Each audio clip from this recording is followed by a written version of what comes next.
take adjournment. Well, also, especially in the case of the 8-year-old girl who was abused, I've spoken with you before, and I've spoken with other FIDA personnel as well.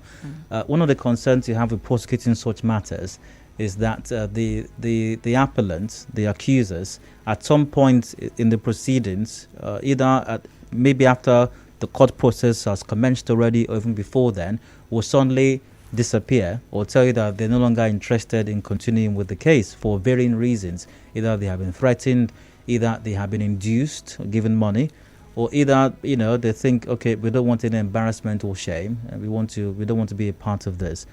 I know you experienced that a lot. Yes.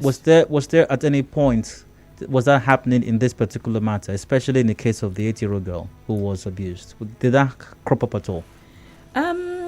I know that from the onset of the matter, I followed up the matter, and at a point it came up because, like I said before, he changed more than 3 lawyers. Sometimes to give justice to his case, you want him to get a lawyer. So the first lawyer came. At a point, he stopped the second lawyer. So all these are delay tactics to make the victim's parents to relax or to just give up in the matter. Yes, and there was a time that they also approached us to settle the matter. And FIDA, of course, we don't settle cases of this nature. We refuse the settlement.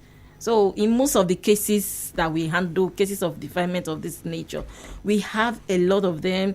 Sometimes you see the victim's family, they will just go back. They don't want to pursue the matter again. Either they've taken money behind, or maybe they have talked to them. They will say, we want to leave it with God. In this particular case, it was mentioned that the convict has actually done it before. So probably they settled it then.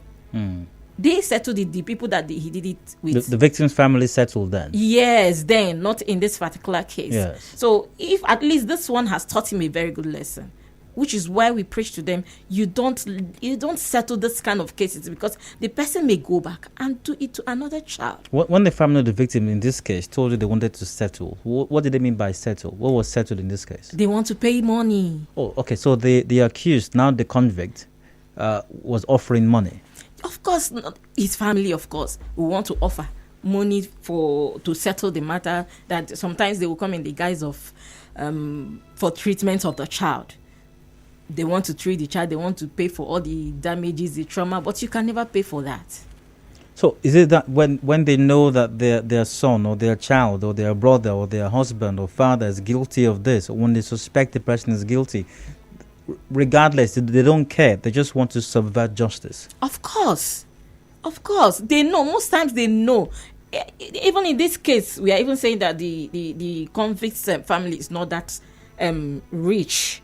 Because in some cases that maybe the defendants, the abuser's family is rich, they want to use their riches to intimidate the victims.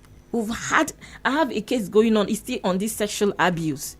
The poor man's child was defied right in his house, in his own house.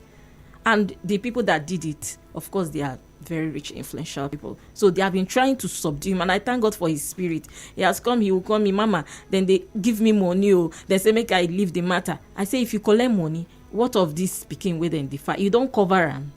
So cases like that, we have them a lot. Those are the challenges. And sometimes maybe when they will give evidence, I have most of my cases, 2 of my cases that were struck out. Why? Because you don't see the people, the complainant's family coming to give evidence in court. So all those are the challenges we have when you're talking of cases being delayed. When you want to follow up the family or the people, the witnesses to come and give evidence, they don't come.